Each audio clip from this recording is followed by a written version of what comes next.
মৌলভীবাজারের শ্রীমঙ্গল শহরের গদার বাজার এলাকায় বিনা লাভের এক অবিশ্বাস্য বাজার চালু হয়েছে। পতিত স্বৈরাচারী আওয়ামী লীগ সরকারের বাজার সিন্ডিকেটকে ভাঙার লক্ষ্যেই শ্রীমঙ্গলের পৌরসভার সাবেক মেয়র তার নিজ উদ্যোগে বিনা লাভের এই বাজার চালু করেছেন।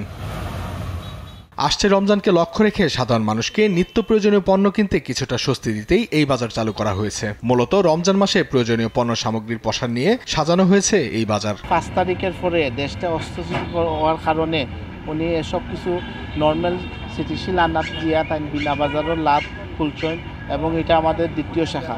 আমরা পক্ষ থেকে আমাদের ফ্যাক্টরির মাল আমরা বিনা লাভে বিক্রি করতেছি।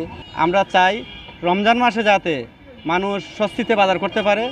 এই পুরো রমজান মাস যাতে মানুষ স্বাচ্ছন্দ্যে জিনিসপত্র ক্রয় করে মাহে রমজানের রোজা রাখতে পারে, সেই লক্ষ্য থেকে এই বাজার অব্যাহত রাখার জন্য আমরা সবাই সহযোগিতা করে যাচ্ছি।